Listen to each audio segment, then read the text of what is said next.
బాలీవుడ్ నటి హేమ కొద్ది రోజుల క్రితం బెంగళూరులో జరిగిన రేవ్ పార్టీలో పాల్గొన్న వ్యవహారం ఎంతగా వైరల్ అయిందో ప్రత్యేకంగా చెప్పనక్కర్లేదు. పార్టీలో పాల్గొన్నా కూడా తాను హైదరాబాద్లోనే ఉన్నానంటూ వీడియోలు వదిలి తప్పును కప్పిపుచ్చుకునేందుకు ప్రయత్నించింది. కానీ బెంగళూరు పోలీసులు ఆమె బండారం బయటపెట్టారు. పక్కా ఆధారాలతో రేవ్ పార్టీ కేసులో హేమను అరెస్ట్ చేశారు. అలాగే ఆమె డ్రగ్స్ తీసుకున్నట్లు నిర్ధారణ కావడంతో మూవీ ఆర్టిస్ట్ అసోసియేషన్ కూడా హేమ సభ్యత్వాన్ని కూడా రద్దు చేసింది.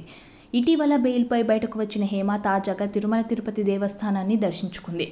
ఆలయం నుండి బయటకు వచ్చిన హేమ దర్శనం బాగానే జరిగిందని చెప్పుకొచ్చింది.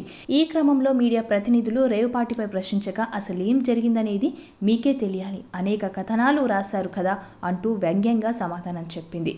ప్రస్తుతం దీనికి సంబంధించిన వీడియో ప్రస్తుతం వైరల్గా మారింది.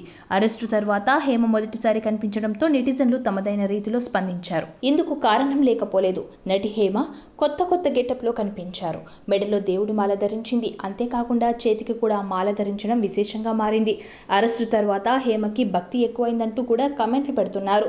ఇక రేవ్ పార్టీ కేసులో అరెస్ట్ అయినా కూడా హేమని చూడడానికి జనాలు ఎగబడటం విశేషమని చెప్పాలి. తిరుమలలో హేమను చూసిన పలువురు జనాలు ఆమెతో సెల్ఫీలు తీసుకున్నారు. మరొక వైపు అక్కడే ఉన్న మీడియాతో కూడా హేమ మాట్లాడింది. నేను ఇక్కడే పుట్టానని, ఎప్పుడు తిరుమలకు వచ్చినా నా పుట్టింటికి వచ్చిన భావన కలుగుతుందని చెప్పుకొచ్చింది. ఈ క్రమంలోనే ఓ రిపోర్టర్ రేవ్ పార్టీ ఇష్యూ గురించి ప్రశ్నించాడు. అందుకు హేమ బదులిస్తూ మీడియాపై సెటర్లు పేల్చింది.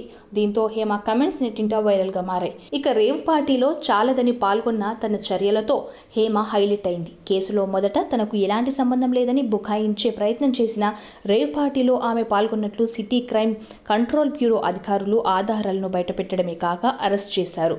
అనంతరం నటి హేమ బెయిల్పై బయటకు వచ్చింది. సబ్స్క్రైబ్ చేయండి. Please do subscribe to. Please like, share and subscribe to top Telugu TV. Top Telugu TV.